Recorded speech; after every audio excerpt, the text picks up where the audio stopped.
and the grim darkness of the far future, there is only war.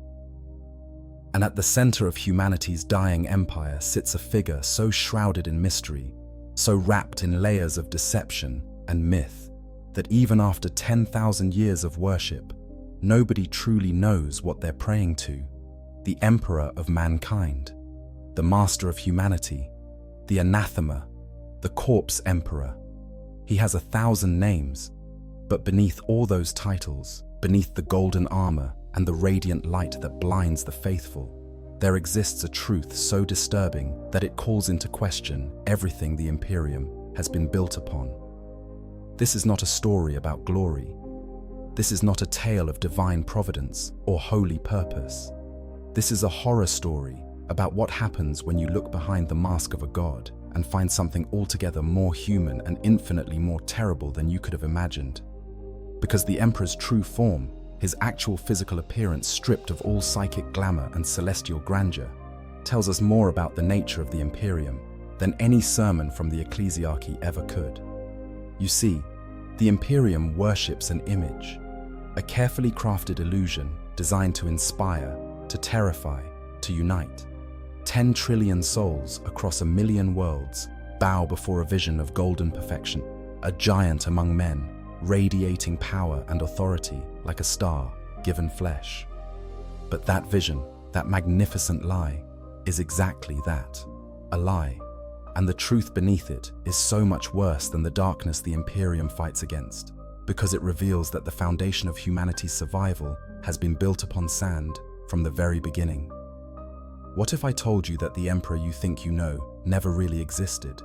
That the towering golden warrior was nothing more than a psychic projection, a carefully maintained illusion meant to appeal to the warrior culture of his gene-crafted sons and inspire the teeming masses of humanity to fight and die in his name?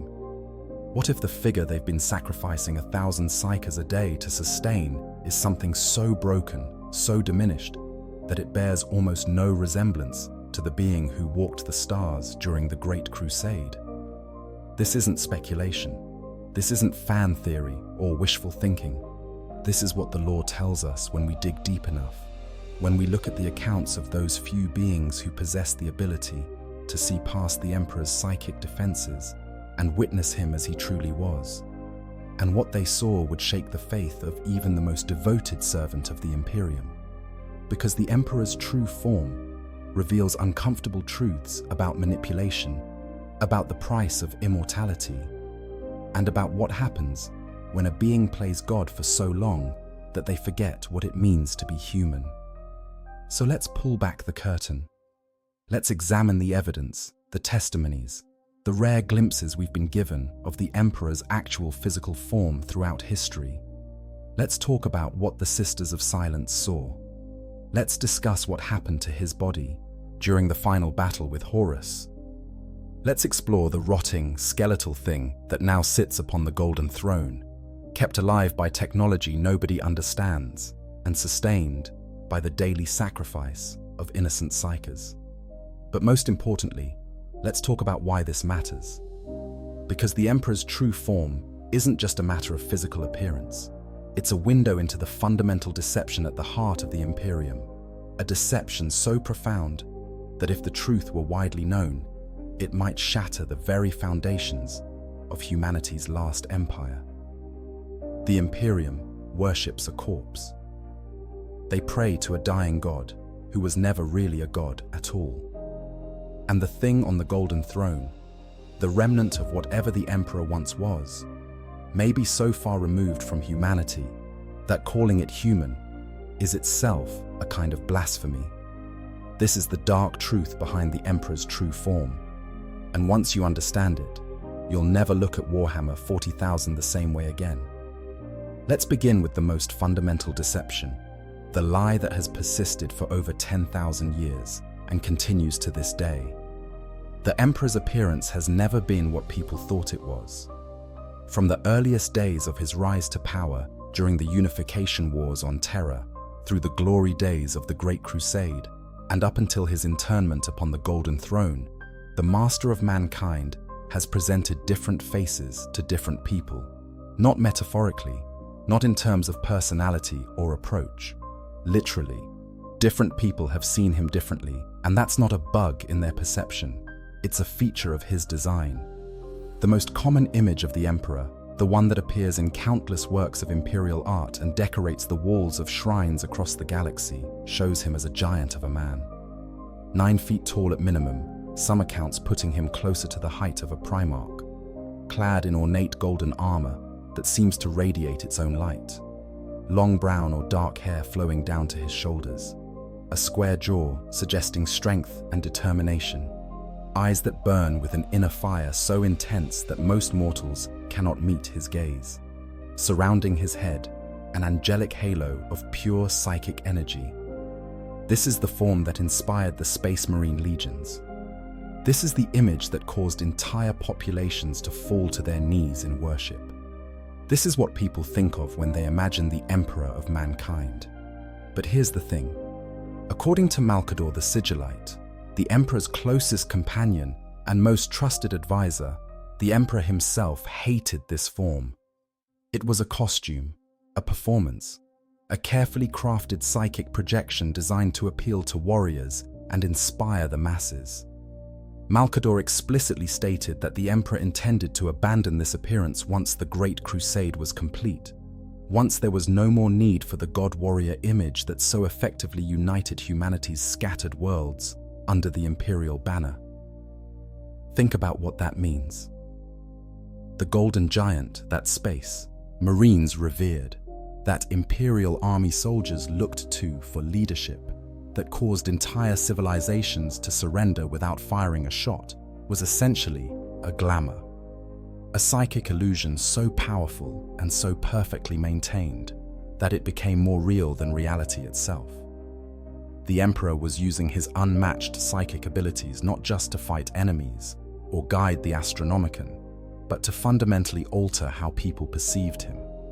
Every person who looked at the Emperor saw what he wanted them to see, and what he wanted them to see was a god made manifest. But different people saw different things. This is where it gets truly interesting, because the Emperor didn't just project one image. He showed different faces to different individuals depending on what would be most effective. When he met Ezekiel Sedain before the Unification Wars, he appeared as a man in rich clothes with brown hair that was both long and clean. His face was described as simultaneously youthful and old, bearing the weight of ages while maintaining an appearance of vitality. His eyes were placid brown and deeper than time itself. Not a golden giant, not a warrior god, just a man, albeit one whose eyes suggested vast depths of experience and knowledge.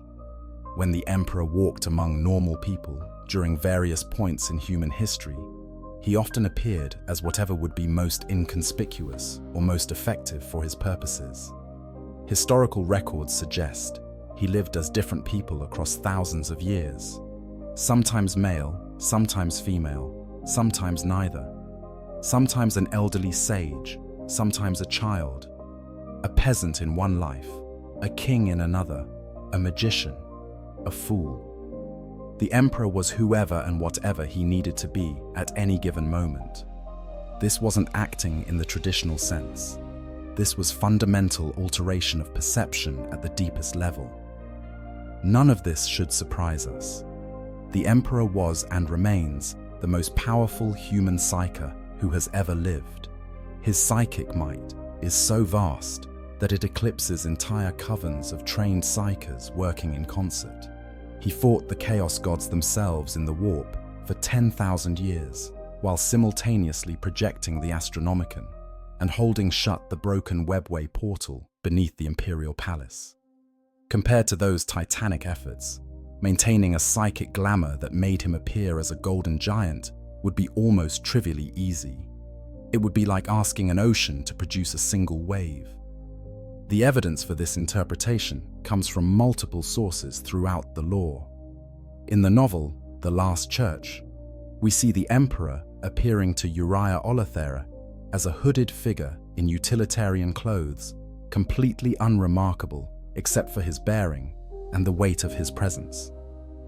It's only when he needs to make a point, when he needs to demonstrate his power, that the golden radiance emerges and transforms him into the figure of majesty that defined his public persona.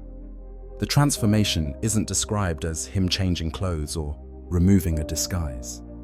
The light simply builds. The presence simply intensifies. The perception shifts. During his meetings with various Primarchs when he first rediscovered them on their scattered homeworlds, the Emperor appeared differently, depending on what would most effectively gain their allegiance. When he met Mortarion, he adopted yet another persona. When he encountered Vulcan, the appearance shifted again. The Emperor understood that different sons would respond to different presentations of authority, and he tailored his appearance accordingly. This wasn't manipulation in the petty sense. This was a being who had spent tens of thousands of years learning exactly how to present himself to achieve specific psychological effects. But this raises uncomfortable questions. If the Golden Warrior was an illusion, if the towering figure that Space Marines saw was a psychic projection designed to inspire loyalty and awe, then what was the Emperor's true form? What did he actually look like beneath all those layers of psychic camouflage? And more importantly, why did he feel the need to hide his real appearance in the first place? The most definitive answer to these questions comes from the most unlikely of sources. Not from the custodian guard who stood at his side for centuries, not from the Primarchs who called him father, not from Malcador, who knew him longer than any other living being. The answer comes from the Sisters of Silence, and what they saw should terrify anyone who truly understands its implications. The Sisters of Silence, also known as the Anathema Psychana or the Silent Sisterhood, are one of the most unique military forces ever created. Every single member of their order is a blank, a psychic null, an untouchable. These are humans born without any presence in the warp. Where normal humans have souls that shine in the immaterium, like candles in darkness, blanks have nothing. They are holes in reality, voids where psychic energy goes to die. This makes them the perfect counter to psychers and demons, whose powers simply cease to function in their presence. But their nature as blanks has another effect, one that proved crucial to understanding the Emperor's true form. Blanks cannot be affected by psychic illusions. When a psyker tries to project an image into their mind or manipulate their perceptions, the attempt simply slides off them like water off waxed cloth.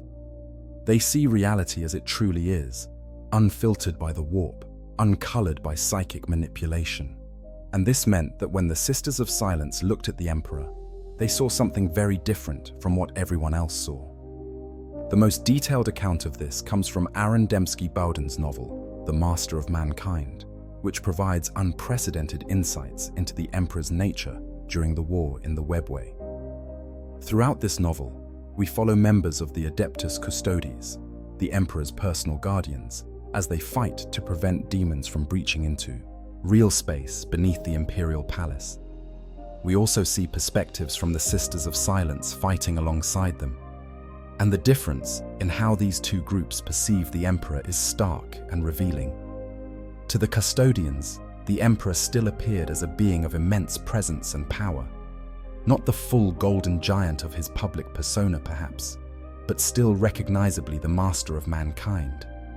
They saw a man, certainly, but a man who radiated authority and strength. There was still that slight halo of holiness around him, that sense of looking at something more than human, even if the full blinding radiance was dimmed in their presence. The custodians had been around the Emperor so long, had developed such familiarity with his presence, that they could see past some of the glamour. But they still saw a version of the image he projected. The Sisters of Silence saw something else entirely. To them, with their psychic null nature stripping away all illusions and perceiving only the physical reality beneath, the Emperor appeared as just a man, not a giant, not a golden warrior, not anything particularly special in terms of physical appearance. Descriptions suggest he looked like a fairly dark-skinned man with long dark hair, possibly of Hittite or Anatolian descent. Apparently around 30 years of age, though with eyes that showed increasing age and torment as the war in the Webway ground on. Average height for a human. No halo, no radiance, no angelic features or overwhelming physical presence. Just a man. Let that sink in for a moment. The emperor of mankind, the being around whom the entire Imperium has been built, the figure who united humanity and led it to conquest across the stars, appeared to those who could see past his psychic defenses as an utterly ordinary human being.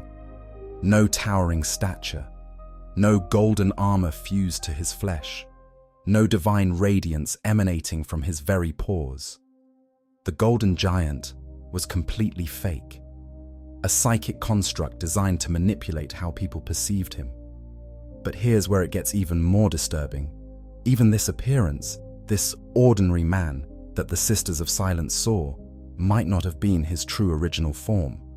Because we know from various sources that the Emperor possessed capabilities in biomancy, the psychic discipline that deals with manipulating living flesh. And we know that his physical form changed over the course of his long life. Historical accounts place the Emperor as existing in something close to his current form since at least 8000 BC, over 40,000 years before the Horus heresy.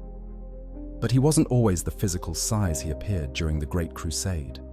When he walked the earth in ancient times, in Sumeria and Babylon and Egypt, historical records describe him as a normal-sized human, not unusually tall, not physically imposing beyond what his bearing and intelligence might suggest. Just a man among men, if one with unusual gifts and terrifying psychic power.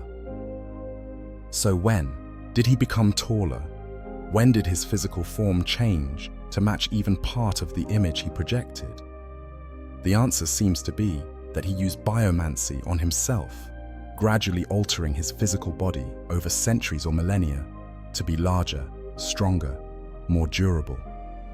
By the time of the Unification Wars, he was already significantly taller than baseline humans. By the time he created the Primarchs, he had modified his own flesh to be something approaching post-human, though nowhere near the scale of the genetic monstrosities he would create as his sons. This makes sense when you consider what else we know about the Emperor's abilities. He was unquestionably the greatest biomancer humanity has ever produced. The creation of the Custodian Guard required such precise genetic modification that each custodian was essentially a unique work of art. Their genes handcrafted to produce warriors superior to space marines.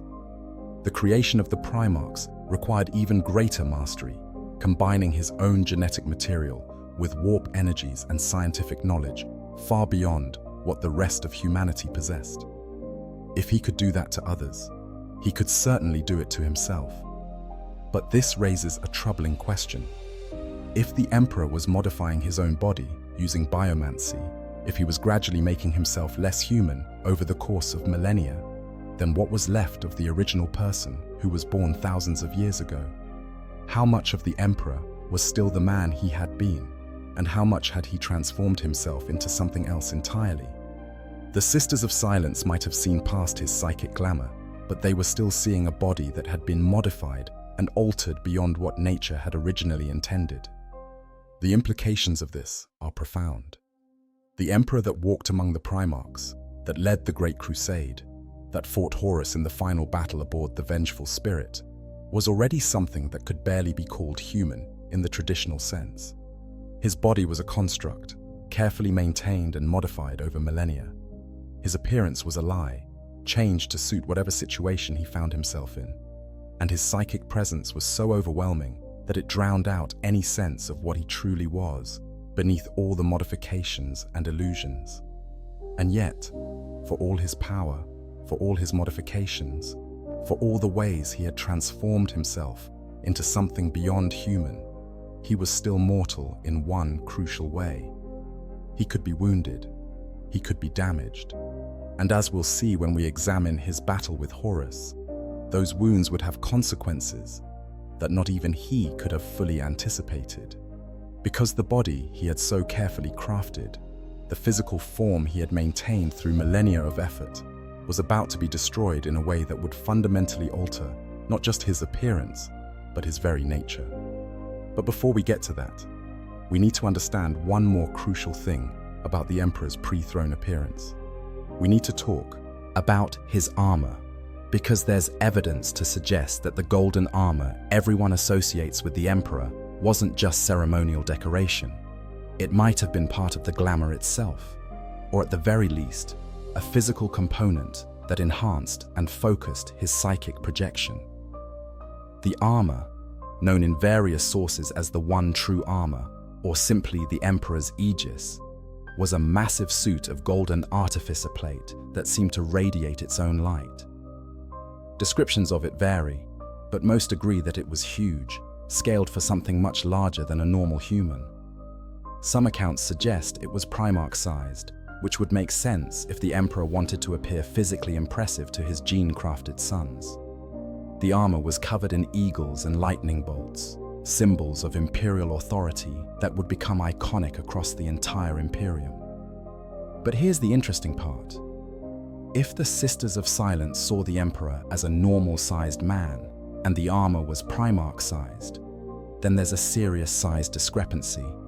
Either the armor itself was part of the psychic illusion, appearing larger than it was, or the Emperor's physical body somehow occupied armor that should have been far too large for him. Neither explanation is particularly comforting, because both suggest that the entire presentation of the Emperor as a physical being was fundamentally dishonest. This dishonesty wasn't necessarily malicious. The Emperor genuinely believed that humanity needed to be united, and he understood that people respond to visual symbols of power and authority.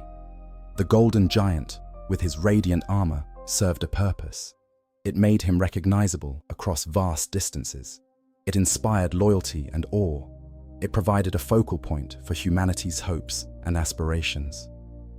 In a very real sense, the Emperor gave humanity exactly what it needed at that moment in history, which was a figure they could believe in, a leader who seemed greater than any mere human. But the cost of this deception was that nobody truly knew who or what they were following. The Primarchs called him Father, but they never saw his true face. The custodians stood at his side for centuries, but they were seeing a filtered version of reality. The billions of humans who fought and died in his name were dying for an image, a carefully crafted illusion that bore only passing resemblance to the being who had created it. And when the Emperor fell, when his body was broken and his psychic might was shattered, that illusion finally began to crack. The fall came during the Siege of Terra, in the final confrontation between the Emperor and his most beloved son, Horus Lupercal. This battle is perhaps the single most important event in the entire history of the Imperium, because it marked the moment when the Emperor's physical form was destroyed beyond any hope of natural recovery. To understand why the Emperor's current state is so horrific, we need to understand exactly what happened to his body during this fight. The battle took place aboard the Vengeful Spirit, Horus's flagship, which had been corrupted by the forces of chaos until it was as much a demon ship as a physical vessel. Horus had lowered the shields, either out of arrogance or as a calculated gamble to force a final confrontation before loyalist reinforcements could arrive. The Emperor, recognizing the opportunity, teleported aboard with a strike force that included the Primarchs Sanguinius and Rogel Dawn, along with elements of the Custodian Guard and elite Space Marines. The forces were scattered throughout the ship when they materialized, separated by distance and by the warping effects of chaos that pervaded every corridor and chamber. Sanguinius reached Horus first, and in the battle that followed, the great angel of the Blood Angels Legion was killed. The Primarch of the Blood Angels, already wounded from countless battles during the Siege of Terra, fought with desperate fury against his corrupted brother. He even managed to wound Horus, though whether these wounds were significant would remain a matter of debate. In the end, Horus's power, augmented by all four Chaos Gods, proved too much. Sanguinius died, and his body was displayed as a trophy when the Emperor finally reached the throne room where Horus waited. What followed was a battle that transcended physical reality. The Emperor and Horus fought across multiple dimensions simultaneously. They clashed in the material world, their weapons meeting in showers of sparks and reality-warping energies. They fought in the warp, their psychic essences colliding with force that sent shockwaves across the Imperium. They battled through time itself, appearing in each other's memories, on ancient Terra, on Chthoniya, on Ullanor, on worlds that would not exist for thousands of years. The duel even manifested as a card game played with the Emperor's Tarot, each card representing different aspects of fate and power. But for all its cosmic scope, the battle had very physical, very brutal consequences for the Emperor's body.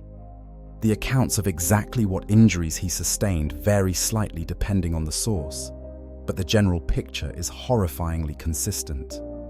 Horus, empowered by the Chaos Gods, to a degree that made him perhaps the second most powerful being in real space at that moment, absolutely brutalized the Emperor's physical form. According to the most detailed accounts, the damage was catastrophic. Horus's lightning claw, crackling with warp energies, sliced open the Emperor's chest armor, exposing the flesh beneath. The blessed ceramite that had turned aside weapons that could level buildings simply parted before Horus's might. Then came the real damage. Horus's strikes severed the Emperor's jugular vein, causing massive blood loss. He cut the tendons in the Emperor's right wrist, making it impossible for him to grip his sword. A psychic blast, directed at point-blank range, burned the flesh from the Emperor's face and destroyed one of his eyes. But that was just the beginning. In a display of horrifying strength, Horus ripped the Emperor's right arm completely from its socket, tearing it away from the body with enough force to send it flying across the throne room. Then, lifting the Emperor's broken body above his head, Horus brought his father down across his knee, snapping the Emperor's spine like a dry branch. The master of mankind, who had walked the earth for over 40,000 years, who had united humanity and led it to the stars, lay broken and paralyzed at the feet of his treacherous son. The Emperor survived, of course.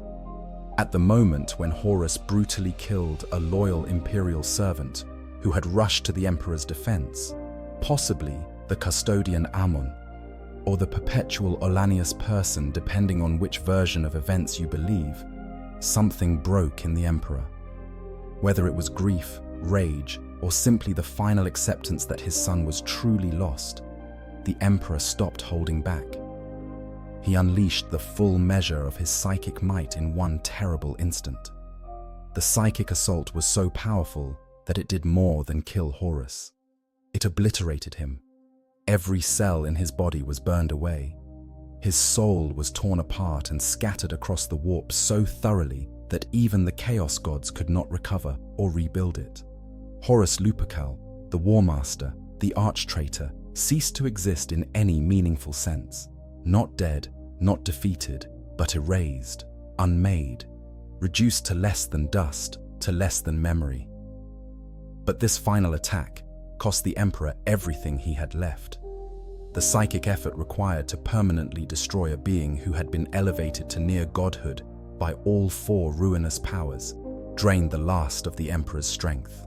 His body, already catastrophically damaged, now had nothing left to sustain it.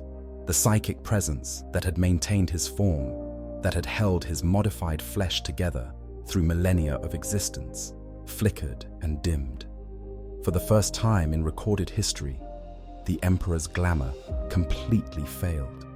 Anyone looking at him in that moment would have seen him as he truly was, and that sight would have been worse than any nightmare. When Rogel Dawn finally reached the throne room and found his father, he discovered a scene from hell itself. Sanguinius's mauled corpse hung from chains, displayed like a trophy. The remnants of Horus's body had been reduced to ash and less than ash, and the Emperor lay in a pool of his own blood, barely alive, his body so comprehensively destroyed that it was unclear how consciousness could remain in something so broken. The injuries catalogued by imperial records are extensive and horrifying. Apart from the damaged eye, severed jugular, torn tendons, broken spine, and missing arm, there were countless other wounds. Broken ribs, punctured organs, massive blood loss, psychic trauma that had burned pathways through his mind and soul, and perhaps worst of all, damage at a spiritual level that even his nature as a Perpetual might not be able to heal. Because here's the thing about the Emperor that makes his current state even more tragic. He was a Perpetual, one of a handful of immortal humans whose regenerative capabilities made them effectively unkillable through conventional means. Perpetuals could recover from any physical trauma. Decapitation, dismemberment, even complete disintegration would eventually heal given enough time. The Emperor's fellow Perpetual, Vulcan, was once scattered to atoms by a powerful weapon and eventually reformed himself over time. If Vulcan could do that, surely the Emperor, as the most powerful Perpetual who ever lived, could heal from his wounds no matter how severe. Except he hasn't. 10,000 years have passed, and the Emperor has not regenerated. His body has not healed.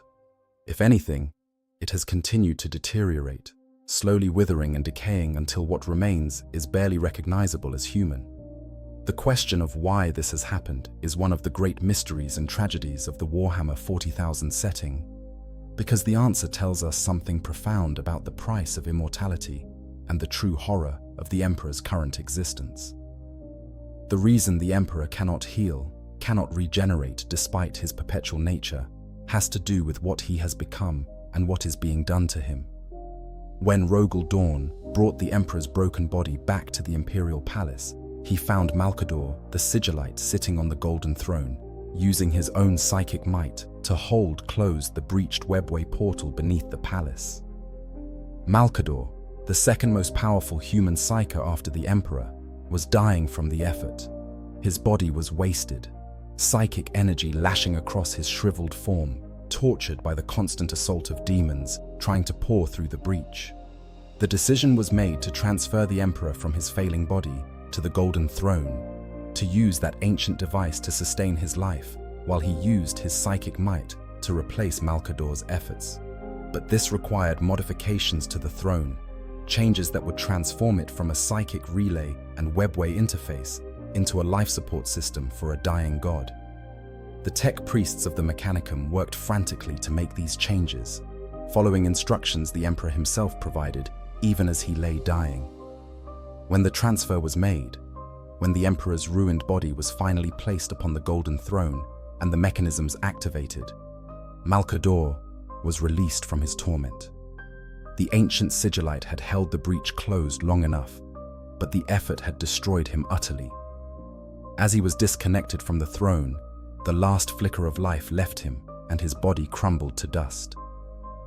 In his final moments, Malkador had managed to preserve enough of his psychic strength to feed it to the Emperor, giving his master one last gift that allowed him to survive the transition. But survival came at a terrible price.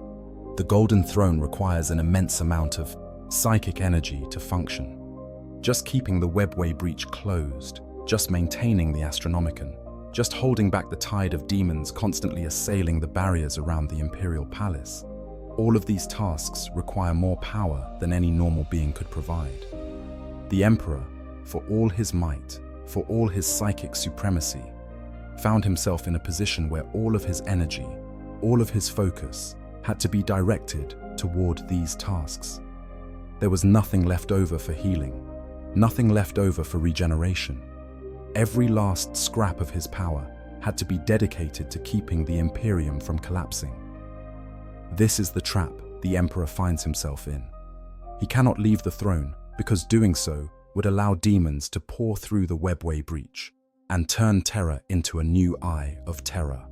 He cannot reduce his psychic output because that would cause the Astronomicon to fail, stranding billions of ships in the warp and fragmenting the Imperium beyond any hope of reunification. He cannot divert any of his strength toward healing his body, because doing so might create an opening for the Chaos Gods to exploit. He is locked in place, forced to dedicate every fiber of his being to maintaining the status quo, while his body slowly rots around him. And it is rotting. Over 10,000 years, despite the stasis fields and life support systems of the Golden Throne, despite the daily sacrifice of 1,000 psykers whose life force is fed to him to supplement his power, the Emperor's physical form has continued to deteriorate. This shouldn't be possible if the throne truly kept him in stasis, if time really was slowed to an imperceptible crawl within its mechanisms.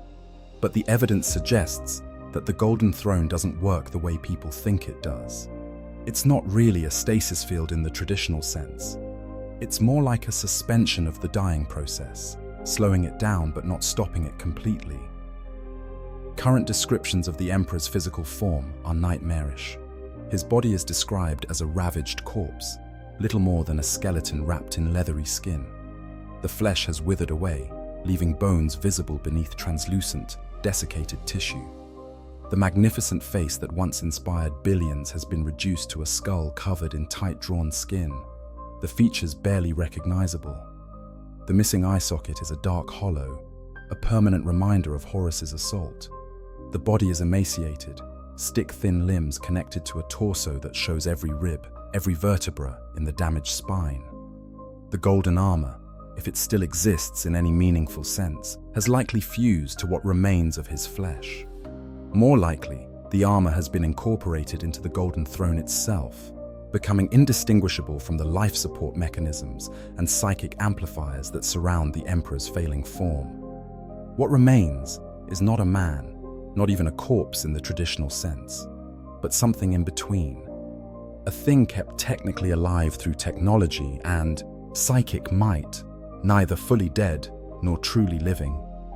The Chaos Gods call him the Corpse Emperor, and that description is depressingly accurate. But here's where it gets even worse. The Emperor's consciousness is not contained within that rotting shell. His mind, his psychic presence, exists primarily in the warp. While his body withers on the Golden Throne, the Emperor's consciousness fights an eternal war in the Imperium, battling the Chaos Gods directly, guiding the Astronomicon, appearing in dreams and visions to select individuals across the Imperium. In a very real sense, the Emperor has become precisely what he always denied being, a god, or at least a warp entity of godlike power. This transformation wasn't what he wanted. The Emperor spent his entire existence promoting the imperial truth, the philosophy that gods don't exist, that the entities in the warp are merely predatory intelligences unworthy of worship. He specifically forbade the worship of himself, going so far as to destroy the city of Monarchia when the Word-Bearers Legion created a shrine world dedicated to his glory. He understood that worship, that belief, that faith, all of these things fed the entities in the warp and made them stronger. He didn't want to become what he fought against. But the Imperium didn't listen. In the centuries and millennia following the Emperor's internment upon the Golden Throne, the imperial cult grew in power and influence until it became the single most dominant force in imperial society. Billions of humans across 1 million worlds began worshipping the Emperor as a god, praying to him for protection, building temples in his name, conducting religious ceremonies that invoked his divine power. And every prayer, every act of worship, every moment of faith fed psychic energy into the warp, where it coalesced around the Emperor's consciousness. Over 10,000 years, this has had a profound effect. The Emperor in the warp is not the same as the Emperor who fought Horus. He has grown, changed, evolved into something that might genuinely qualify as a god by any reasonable definition. His psychic presence in the Immaterium is vast, a being of such power that he can directly contest the Chaos Gods on their home territory. He manifests through imperial saints, performing miracles that defy rational explanation. He guides the faithful through visions and dreams. He protects psykers who call upon his name. He has become, through the faith of trillions, exactly what he never wanted to be. And this creates a horrifying split in the Emperor's nature. The consciousness in the warp, the godlike entity sustained by faith, grows stronger with each passing year. But the body on the Golden Throne grows weaker, more decayed, closer to final dissolution. These two aspects of the Emperor are connected, but they're not the same. The body remembers being human. remembers the man who was born in ancient Anatolia and walked the earth for 40,000 years. The warp presence has transcended that humanity, becoming something that exists beyond the limitations of flesh and mortality. The Emperor is splitting in two, dying and ascending simultaneously, trapped between human and God, with no clear path to either. The rare accounts we have of people encountering the Emperor in the current era paint a disturbing picture of this duality. When Robert Guilliman, the Primarch of the Ultramarines, who was resurrected in the 41st Millennium, finally met his father after being brought before the Golden Throne, he was deeply unsettled by what he experienced. Guilliman described the Emperor as appearing like a pillar of light, too bright to look at directly. But in that light, he sensed something terrible. Multiple voices speaking at once, sometimes calling him "my last hope," and in the same breath, betrayer, thief, 13, treating him as both beloved son and mere tool. Guilliman, who had known the Emperor during the Great Crusade, who had fought at his side and received his counsel, came away from this reunion, convinced that something fundamental had changed. Whether his father had always been this cold and calculating, whether the wounds and 10,000 years of torment had transformed him into something less human, or whether the god in the warp had become so dominant that the man was all but gone, Guilliman couldn't say. But he was certain that whatever sat on the Golden Throne was not the father he remembered, and might not be anything he could truly call human anymore. This transformation raises terrifying questions about identity and continuity. Is the Emperor even still the Emperor? If the consciousness in the warp has diverged so far from the man who was born millennia ago, if the body on the throne contains only the faintest spark of the original person, then who or what is it that the Imperium worships? They pray to an image, a memory of glory that never really existed. They sacrifice to a corpse that barely remembers being alive. They receive protection from a warp entity that may have more in common with the Chaos Gods than with the man who fought against them. And what about the Emperor's plans, his grand vision for humanity? The Emperor wanted to free humanity from dependence on the warp. He wanted to create a secular, rational society where science and reason prevailed over superstition and faith. He was building the Webway project specifically to eliminate the need for warp travel, to give humanity a means of crossing the galaxy without exposing themselves to the predations of chaos. His entire philosophy, his entire approach to ruling, was built on the idea that humanity needed to reject the warp and all its false promises. But what is he now? A warp god, a being sustained by faith, an entity that exists primarily in the immaterium and manifests through miracles and divine intervention. The Emperor has become the very thing he fought against, and the Imperium he created has become a theocracy built on religious fanaticism, the exact opposite of the secular empire he envisioned. The irony would be funny if it weren't so tragic. The Emperor won the war against Horus, but he lost everything he was fighting for in the process. This leads us to one of the most troubling questions surrounding the Emperor's current state. Could he regenerate if he were removed from the Golden Throne? Is his perpetual nature still intact, just suppressed by the constant drain of maintaining the Astronomicon and holding the Webway breach closed? Or has something fundamental changed, some damage been done that goes beyond physical trauma and prevents his immortal nature from functioning as it should? The evidence suggests that the Emperor's perpetual abilities have been compromised, possibly permanently. We know from other examples that perpetual regeneration can be disrupted. There are weapons like the Fulgurite, created from stone infused with the Emperor's own power during the Siege of Terra, that can overcome a Perpetual's healing and kill them permanently. The wound that Leman Russ inflicted on Horus, using the Spear of Russ, demonstrated that properly empowered weapons could cause lasting damage even to beings augmented by chaos. And the Emperor's wounds came from Horus, at the absolute height of his chaos-empowered might, using weapons that were anathema to the very concept of life and order. It's entirely possible that the damage Horus inflicted wasn't just physical. It may have been spiritual, ontological, striking at the very essence of what the Emperor was. The psychic assault that burned his face and destroyed his eye might have scarred his soul in ways that prevent proper regeneration. The breaking of his spine might have broken something in his connection to the warp that his perpetual nature relied upon. The complete expenditure of his power to obliterate Horus might have burned out some crucial part of his metaphysical structure, leaving him unable to rebuild what was lost.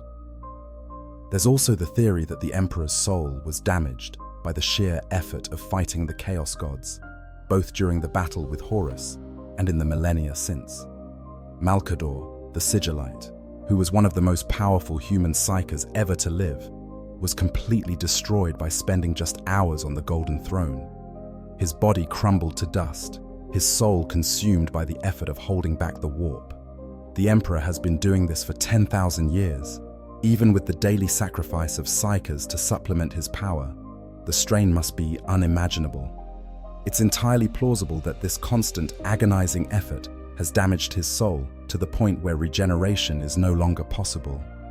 And then there's the most disturbing theory of all. Some believe that the Emperor cannot regenerate because he no longer wants to. That on some level, conscious or unconscious, he has chosen to remain on the throne because he understands that his evolution into a true warp God is the only way to ultimately defeat the Chaos Gods. That he's willing to endure 10,000 years of torture, willing to sacrifice his humanity piece by piece, because the alternative is the complete destruction of humanity itself. This theory suggests that the Emperor understood what would happen when he instructed Dawn to place him on the Golden Throne. He knew he wouldn't heal. He knew his body would slowly rot while his consciousness grew in the warp. He knew that the Imperium would begin worshipping him, despite his prohibition against such beliefs. And he accepted all of this as the price that had to be paid for humanity's survival. In this interpretation, the Emperor's current state isn't a tragedy or a mistake. It's a sacrifice, the greatest sacrifice any being has ever made, trading his humanity for the power to keep the species alive. But sacrifice or not, the result is the same. The Emperor's true form, the physical reality of what sits on the Golden Throne, is a horror beyond description. A rotting corpse kept barely alive by technology that nobody fully understands. A skeleton wrapped in desiccated flesh, bound to a throne of gold and machinery, fed 1,000 psychic souls each day just to maintain the status quo. Every day, the body deteriorates a little more. Every day, the Golden Throne's mechanisms fail a little further. Every day, the Mechanicum discovers new problems with the ancient machinery that they lack the knowledge to repair. The grim reality is that the Golden Throne is failing. The tech priests have known this for centuries, though they hide the truth from the wider Imperium. The arcane technology that keeps the Emperor technically alive, that amplifies his psychic might, that holds closed the webway breach, was built during the Dark Age of technology, using principles and methods that have been lost. Modern technicians can perform maintenance, can replace certain components, but they cannot fix the core systems when they malfunction, and those core systems are malfunctioning with increasing frequency. This is why the Mechanicum has increased the number of psykers sacrificed to the Emperor. It's not that he needs more power, it's that the efficiency of the Golden Throne has decreased to the point where more raw psychic energy must be fed in to produce the same result. The machine is failing, and every failed component means more psykers must die to compensate. At current projections, the Golden Throne will suffer a catastrophic failure at some point in the near future. When that happens, one of several things might occur, none of them good. If the throne fails completely, the Emperor's body will die. This is almost certain.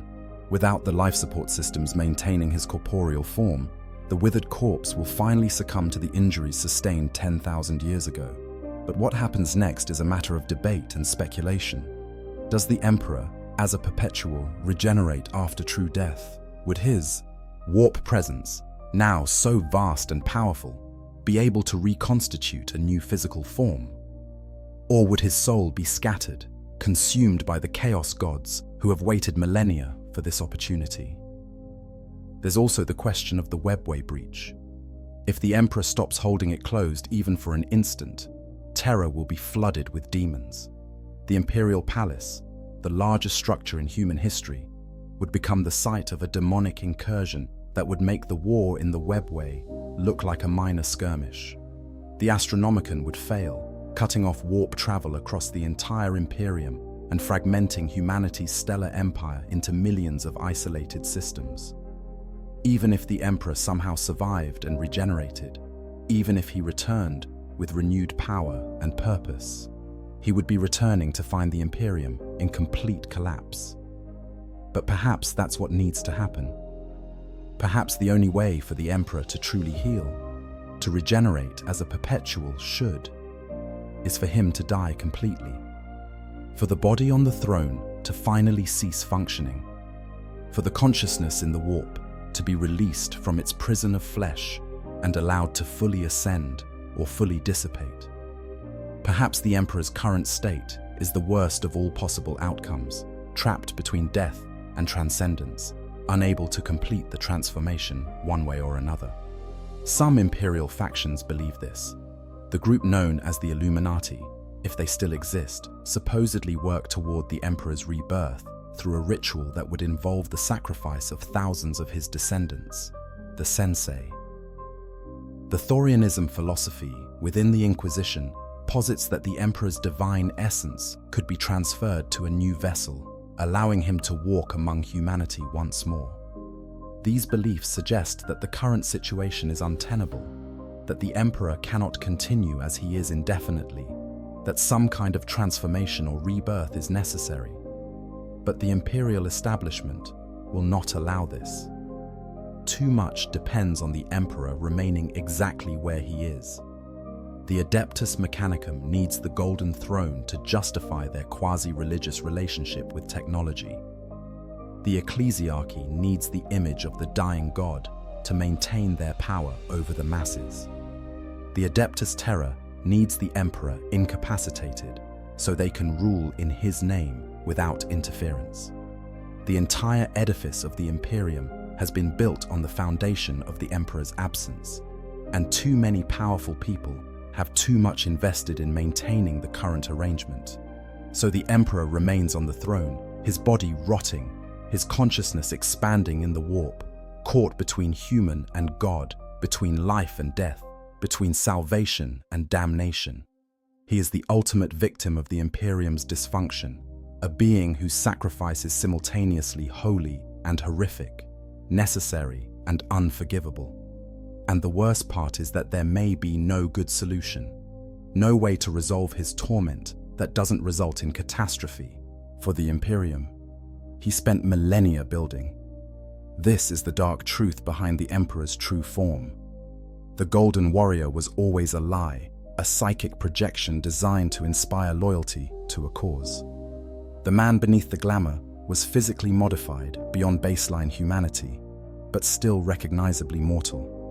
The being who fought Horus was already something transitioning beyond human, his body augmented by biomancy and his soul vast beyond measure. And the thing on the Golden Throne is barely alive, a corpse kept animated by machines and sacrifice, while his consciousness wages an eternal war in dimensions beyond mortal comprehension. The Imperium worships an image that never existed. They pray to a corpse that can barely remember being alive. They sacrifice thousands daily to sustain a being who may no longer be capable of caring whether they live or die. And they do all of this because the alternative, the truth about what they're really worshipping, would shatter the foundations of their society and leave them with nothing to believe in. Because that's the real horror of the Emperor's true form. It's not just that he looks like a rotting corpse. It's not just that his magnificent appearance was always a psychic illusion. The real horror is what his current state represents. It represents the fundamental dishonesty at the heart of the Imperium. It represents the price of maintaining a lie for 10,000 years. It represents what happens when faith becomes more important than truth, when image becomes more real than reality, when the need to believe in something overwhelms the ability to acknowledge what that something has actually become. The Emperor's true form is a mirror held up to the Imperium itself. Both are rotting from within, while maintaining a facade of strength and glory. Both are sustained by constant sacrifice and the exploitation of those with no power to resist. Both are locked into patterns they cannot escape, trapped by their own history and unable to change course, even when change is desperately needed. Both are dying, slowly but inexorably, held together by faith and desperation, and the refusal to acknowledge that the foundations they rest upon are crumbling. When you look at the Emperor's true form, you're not just looking at the physical reality of a dying god. You're looking at the truth of what the Imperium is and always has been. A beautiful lie covering an ugly reality, a golden mask over a rotting face, a promise of salvation built on a foundation of endless suffering. And like the Emperor himself, the Imperium cannot admit this truth without risking its own collapse, so it continues the deception, continues the sacrifice, continues to worship the image while ignoring the reality, because the alternative is too terrible to contemplate.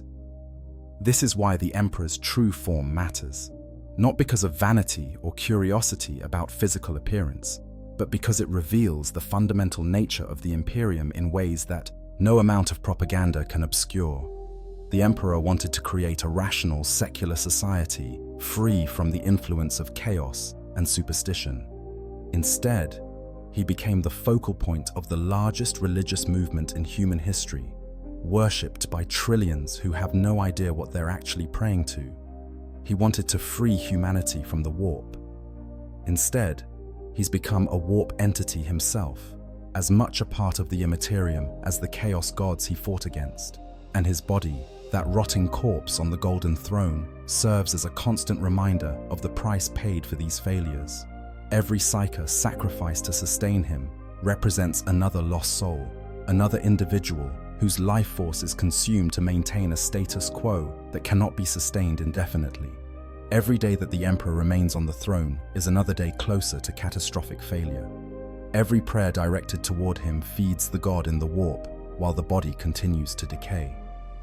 The system is unsustainable, has been unsustainable since the moment Rogel Dawn placed his father's broken body on that ancient machine. But the Imperium cannot stop, cannot change course, cannot admit that the entire edifice is built on a foundation that's crumbling away. So they continue to sacrifice, continue to worship, continue to maintain the lie that everything is fine, that the Emperor protects, that as long as they have faith, everything will work out. Meanwhile, the body on the throne rots a little more each day, the golden throne fails a little more each year, and the inevitable collapse draws ever closer. The truly tragic part is that the Emperor is aware of all of this. His consciousness, vast and godlike as it has become, understands the situation perfectly. He knows his body is failing. He knows the golden throne will eventually collapse. He knows that the Imperium he created has become everything he fought against, and he can do nothing about any of it, because every last scrap of his power must be dedicated to holding back the immediate threats, leaving nothing left over to address the long-term problems that will eventually destroy everything he built.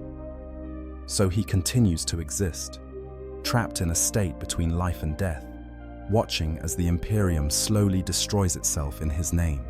He continues to project the Astronomicon, guiding ships through the warp, while his body withers. He continues to hold the webway breach closed, preventing terror from becoming a demon world, while his flesh rots from his bones.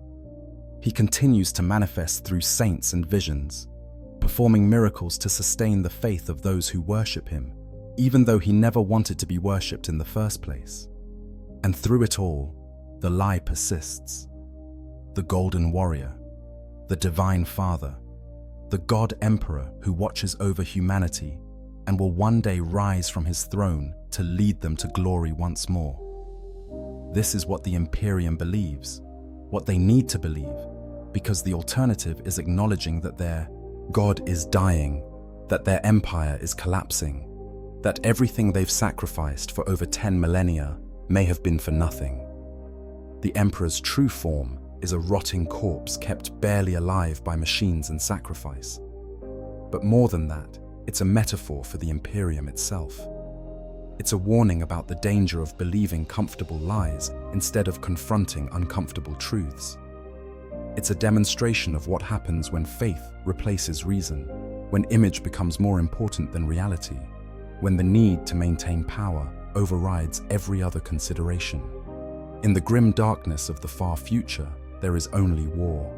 But beneath that endless conflict, beneath the glory and the horror and the tragedy of it all, there is also a dying god on a golden throne, his body withering while his consciousness grows into something that may no longer deserve to be called human. There is a corpse being worshipped by trillions who will never know the truth of what they're praying to. There is a lie so vast and so fundamental that admitting it would destroy the last hope of survival for the species. That is the dark truth behind the Emperor's true form.